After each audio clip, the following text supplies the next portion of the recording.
Olá, sou o Dr. Antônio Martins de Farias, estou aqui mais uma vez agradecendo a Deus, primeiramente por estar vivo, e a você que tem dado seu like, seu dislike, tem feito seus comentários, peço que façam o mesmo, repitam. E a você, minha amiga, meu amigo, que se inscreveu no meu canal, que acreditou em mim, muito obrigado, e que estamos, em 2022 com nossa meta, Eu continuo acreditando em vocês, que vocês acreditaram em mim, muito obrigado. E a gente vai junto em 2022, trabalhar junto, trabalhar sempre fazendo uma boa crítica, sempre sem o intuito de ofender a qualquer pessoa, mas sim mostrar o caminho, encontrar o nosso caminho, de fazer que o nosso país seja um país bom, um país honesto, um país que nos dê alegria, que nos dê a honra de a gente sentir que realmente a gente é brasileiro, a gente volta a usar as cores da nossa bandeira, as estrelas da nossa bandeira, com respeito, a ordem e progresso, com amor, com dedicação, como a gente fez, como a gente aprendeu nos primórdios da nossa civilização. Nossa bandeira precisa ser resgatada, Nossa cor, nossa bandeira não pertence a um grupo político A ou B ou C. A bandeira brasileira, a cor da bandeira é de todos os brasileiros. Não podemos deixar que se aproprie de uma coisa tão linda, tão grandiosa como é a nossa bandeira. A gente precisa hastear a nossa bandeira no nosso coração todos os dias e saber que nossa riqueza, o verde do país, as estrelas que representam cada estado nosso, lá tem uma daquelas estrelas, lá as 27 estrelas, uma representa o meu querido, meu amado estado de Pernambuco e consequentemente Taquaritinga e todos os mais 181 municípios de nosso estado, e assim sucessivamente. Gente, eita, país difícil, mas a gente gosta, Esse ano parece que tem Copa do Mundo, Mas vamos deixar de falar de Copa do Mundo depois. O, a identidade, Porque eu vou falar sobre um pouco sobre as identidades hoje. O que nos relaciona, o que nos liga, o que nos essa palavra relicare, que é em latim ou em grego, que quer dizer religar. Acho que nós precisamos dessa religação, A palavra certa desse vídeo é religar, religação. A identidade do cristão é a fé que ele tem em Jesus Cristo, Para isso, as religiões criaram as igrejas, os templos, as mesquitas, as sinagogas, para falar do amor de Deus, das leis de Deus. Quem não é cristão, obviamente, não fala de Jesus. Jesus só é venerado para aquele que é cristão. Quem não é cristão, apenas se algumas religiões respeitam Jesus como profeta, e a gente tem um grande respeito por eles também, A gente respeita até os ateus, os agnósticos, enfim, tudo mais, E também, a gente precisa dessa ligação, a certeza, de que eu não acabo em si, em mim mesmo. Eu não sou o meu fim, eu sou um ser espiritual que um dia desencarnará e que encontrará no céu ou no inferno, depende das minhas obras, que só Deus sabe, o meu caminho final ou um recomeço, Volto, quem é reencarnacionista, como eu, acredito que voltaremos, Eu voltarei ainda para viver outras vidas, Espero melhores, por isso que eu não quero criar dívida com você, com ninguém, eu quero, viver de uma forma honesta para que quando eu morrer, que eu desencarnar, que eu venha com a próxima vinda, que espero que seja no Brasil, novamente, que eu ainda quero cumprir algumas missões que eu deixei de cumprir nessa vida, o que Deus não me permitiu que eu cumpra, porque Ele puxou o meu tapete.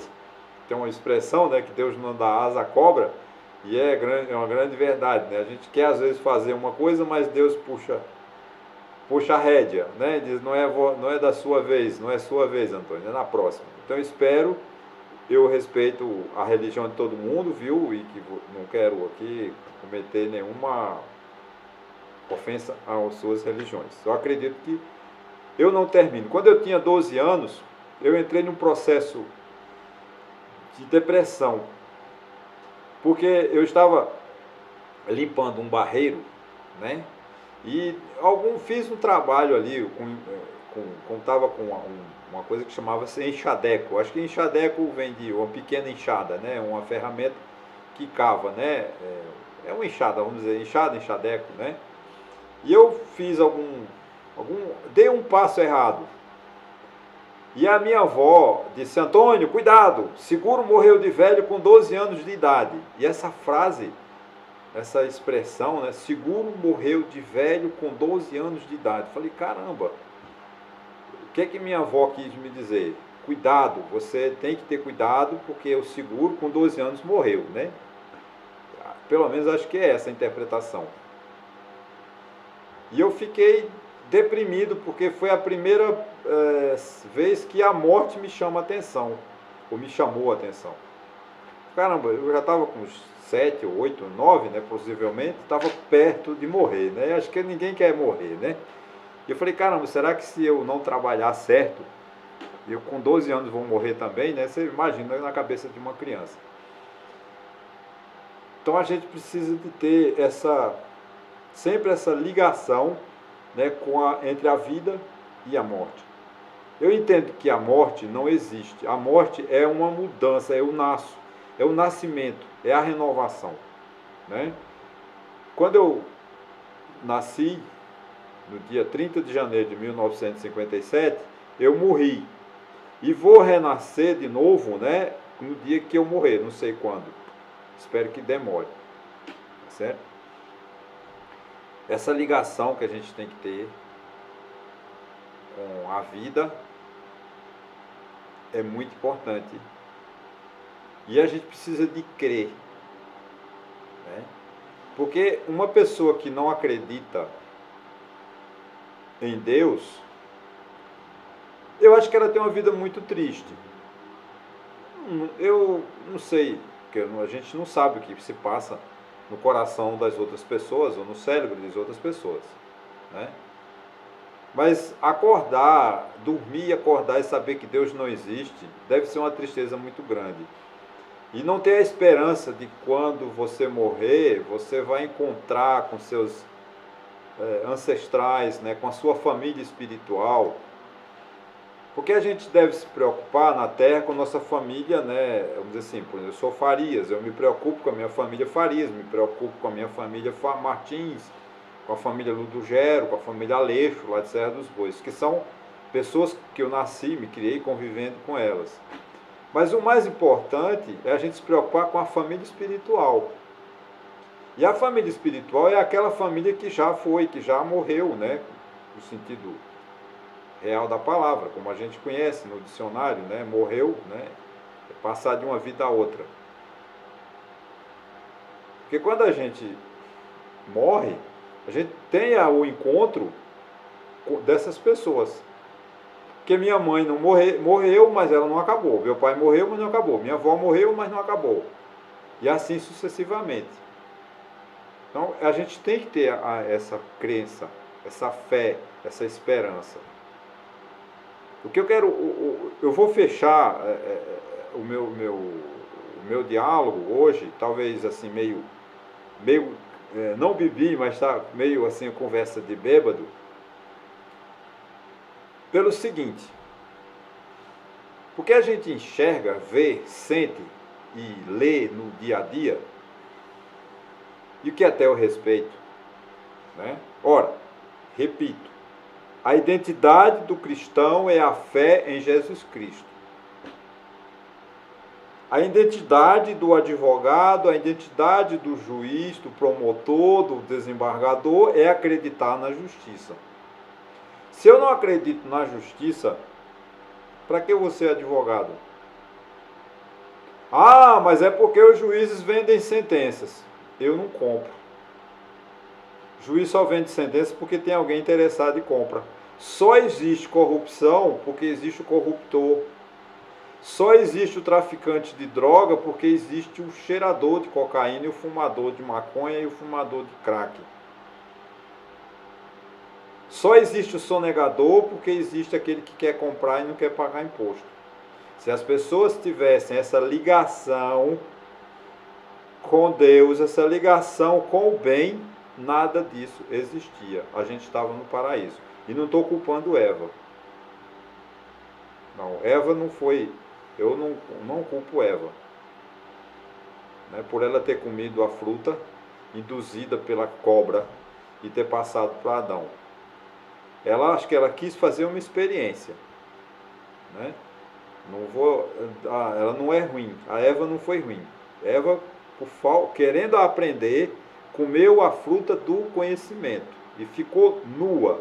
Mas a nudez de Eva não é a nudez de roupa, de falta de roupa não. A nossa nudez, que nós temos vergonha dela. Mas dessa nudez a gente não pode ter vergonha, porque a gente nasce sem roupa. E de fato a gente morre sem roupa. Mas a gente precisa se preocupar é a nudez da vergonha. Essa coisa que nos liga com o mal que a gente procura, com o mal que a gente faz o próximo, com a corrupção, com a compra de sentença. Se você cometeu um crime, chega e diz, doutor, eu cometi um crime, quero que o senhor me condene. Eu sempre defendo uma escola que o aluno é que se reprova, não é o professor. E que adianta eu convencer o meu professor de me passar de ano se eu não aprendi? Tem eu não sei se isso é verdade, mas eu vou contar esse fato, que tinham dois corredores, né? Um estava em primeiro lugar e o que estava em segundo lugar percebeu que quem estava em primeiro vacilou, parou de correr. E ele bateu no ombro dele, se você parar de correr, eu vou lhe passar. Né? Aí o que estava em primeiro aumentou o passo e chegou em primeiro. Aí criticaram, mas você estava em segundo, você podia ter passado o primeiro, você avisou a eles, mas que mérito tinha se eu tivesse passado sem avisar? Eu ganhei com honestidade. Cheguei em segundo lugar com honra. Apesar de que segundo lugar no Brasil não tem vez. Só tem lugar no Brasil quem chega em primeiro lugar, quem é o maior, quem tem poder. Mas isso não é a verdade. A gente precisa dessa honestidade de nós. Eu tenho que me condenar, eu tenho que ver que eu cometi um erro, eu preciso de ser punido. Porque não adianta esconder. Eu aprendi com o padre Basílio, um padre que me fez a minha primeira comunhão, em 1967, 68, e ele disse uma coisa muito certa. Ele disse, não façam, não falou para mim, obviamente, mas eu captei a mensagem. Ele disse, não façam nada escondido de seus pais, porque dos pais de vocês escondem, mas não escondem de Deus. Então isso é um princípio que eu guardo do padre Basílio como meu mestre, como meu mentor, porque ele me orientou e me orientará. Enquanto vivo for, essa expressão do padre Basílio não sairá do meu pensamento. Eu vou procurar sempre fazer as coisas. Não sou santo, nem serei, não me candidato a isso, mas procurarei sempre andar de uma forma correta. Finalizando, finalmente, o que essas palavras iniciais que eu entrei nesse assunto da religação? Porque imagine, né? O Estado brasileiro, o Brasil, está lá. Ele cria entes ônticos, que são aqueles entes que se confundem com si mesmo. Ele precisa, por exemplo, né, o presidente da República, para ser presidente da República, ele precisa dos auxílios dos ministros, então ele tem que criar ministérios. Ele precisa do auxílio dos especialistas, então ele cria os órgãos, por exemplo, as comissões, as secretarias de saúde, os médicos, os especialistas. A Anvisa, por exemplo, é um ente ôntico. Podemos dizer que a Anvisa é um ente ôntico, ele é essencial. O Tribunal de Contas é essencial para a administração pública, para a prestação de contas, para verificar se as contas do governo estão sendo bem aplicadas, enfim, né? Mas vamos voltar para a Anvisa. A Anvisa está lá, é um órgão técnico de alta capacidade, né? Um parecer da Anvisa tem que ser verdade, porque ele é composto de grandes profissionais, respeitados, profissionais que se dedicam à pesquisa, à ciência. Se eu não acreditar na Anvisa, eu vou acreditar em quem? Mas a Anvisa deu o parecer para fazer a vacina, aplicar a vacina de menores em crianças de 5 a 11 anos, mas nós vamos fazer uma consulta pública. Para quê? A palavra da Anvisa, neste caso, é definitiva. Ela está preparada para a saber se a vacina é ou não segura.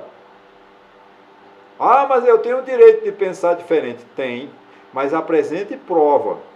Quando você diz, porque um estado X descobriu que tem pedaços de ferro na vacina. Prove, traga esse ferro lá e mostre que tem ferro. Prove que a vacina você contrai AIDS, como disse o presidente da República, que quem toma vacina... Prove, presidente. Tem que ter prova. Então, gente, eu quero entender que encerrar dizendo o seguinte: não vão na onda desses picaretas mentirosos, dizendo que vacina mata, que vacina não é segura, que vacina tem coisas podres, que tem chip. Gente, isso é tudo mentiroso, são frustrados. Pessoas incompetentes que não conseguiram ser nada na vida e inventam essas para aparecer, ficam inventando essas mentiras. Vacine-se. Eles têm que provar que a vacina faz mal. Mas diga. Eu vou citar aqui somente umas frases que eu sou fã do Padre Antônio Vieira.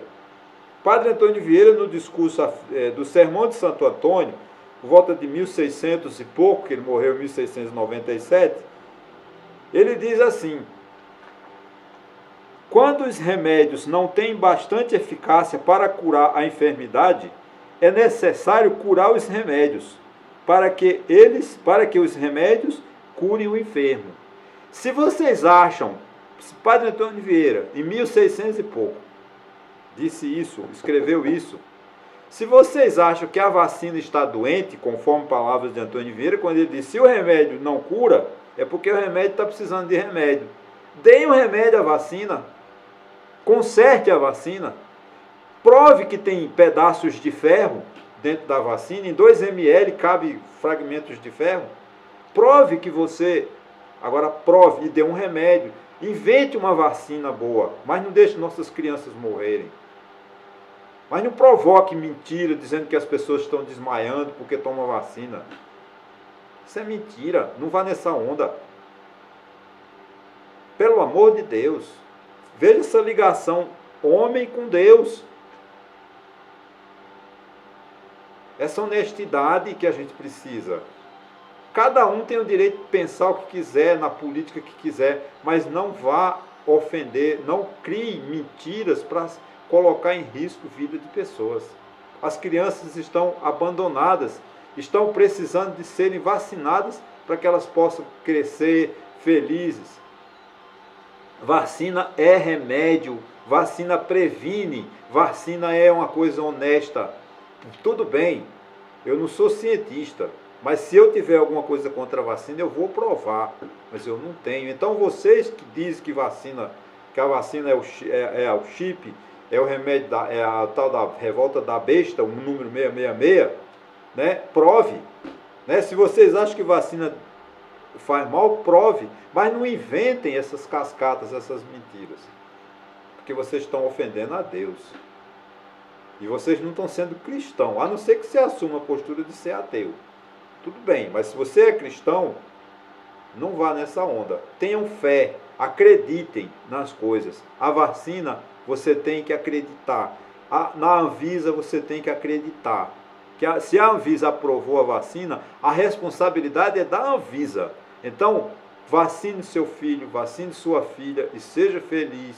E esqueça esses mentirosos, esses fracassados que não serviram para nada e agora estão inventando mentiras para fazer com que você se convença de que vacinar seu filho, ele pode sofrer consequências. Ele pode ter consequências sim, que toda vacina tem um mal-estar, mas é uma febrezinha, nada que um bom comprimido não cure. Ok, gente?